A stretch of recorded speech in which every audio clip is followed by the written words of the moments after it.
আসসালামু আলাইকুম, সকলে কেমন আছেন? আবার চলে এলাম নতুন একটি ভিডিও নিয়ে। আজকে শেয়ার করব কচুরমুখী দিয়ে তেলাপিয়া মাছ রান্নার রেসিপি। প্রথমে আমি মাছগুলো ভেজে নেব, হলুদ লবণ মেখে মাছগুলো ভেজে নেব। মাছ ভাজতে যেয়ে কেমন একটু ভেঙে গেছে, যাই হোক উঠিয়ে নিলাম। এখন দিয়ে দেব 1 চা চামচের মতন পেঁয়াজ রসুন বাটা, একটু হালকা পানি দিয়ে এখন দিয়ে দিলাম এক এক করে সব মশলা। 1 চা চামচ ধনে গুঁড়া, মরিচ গুঁড়া, হলুদ গুঁড়া, স্বাদ মতো লবণ। এগুলো দিয়ে মশলাগুলো একটু কষিয়ে নেব। ঢাকনা দিয়ে ঢেকে অল্প আঁচে মশলাগুলো একটু কষিয়ে নেব। কষানো হয়ে গেছে, এই পর্যায়ে দিয়ে দিলাম আমি আগে থেকে সিদ্ধ করে রাখা কচুরমুখী। এগুলো দিয়ে আবার একটু কষিয়ে নিলাম। এখন দিয়ে দিলাম একটু স্বাদ মতো পানি। এই তো আবার ঢাকনা দিয়ে ঢেকে দিলাম। ঢাকনা উঠিয়ে আবার কিছুক্ষণ নেড়ে নেব। আবার ঢাকনা দিয়ে ঢেকে দেব ঝোল টেনে আসার জন্য।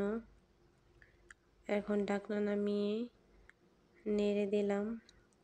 এ পর্যায়ে দিয়ে দেব আগে থেকে ভেজে রাখা মাছগুলো দিয়ে দিলাম। মাছগুলো দিয়ে আবারও কিছুক্ষণ নেড়ে নেব।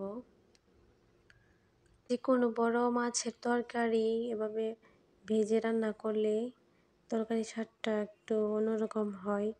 আর আমি যে কোনো বড় মাছের তরকারি রান্না করলে আগে মাছগুলো এভাবে ভেজে রান্না করি, তাহলে তরকারিটা খেতে খুবই ভালো লাগে। কে কে আছেন আমার মতো এরকম মাছ ভেজে তরকারি রান্না করে খেতে পছন্দ করেন, কমেন্ট করে জানাবেন। এই তো দেখেন, এ পর্যায়ে আমার তরকারি প্রায় রান্না হয়ে গেছে। এখন আমি দিয়ে দিব 4-5টার মতন কাঁচামরিচ দিয়ে দিলাম। কাঁচামরিচ দিয়ে আবার কিছুক্ষণ একটু নেড়ে মিশিয়ে নিব। এই তো দেখেন রান্না প্রায় শেষের দিকে, ঝোলগুলা কেমন টেনে এসেছে। বিশেষ করে কচুরমুখীর তরকারিটা একটু বেশি ভালো লাগে খেতে। যে কোনো বড় মাছ দিয়ে কচুরমুখী তরকারি রান্না করলে খুবই ভালো লাগে খেতে।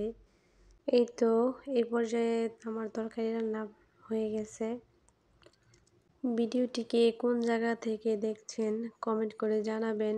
আর ভিডিওটি যদি ভালো লাগে তাহলে লাইক, কমেন্ট, শেয়ার করে পাশে থাকবেন। প্রতিদিন এরকম নতুন নতুন ভিডিও পেতে পেজটি ফলো করে রাখবেন। আজকে এ পর্যন্তই, সবাই ভালো থাকবেন। আল্লাহ হাফেজ।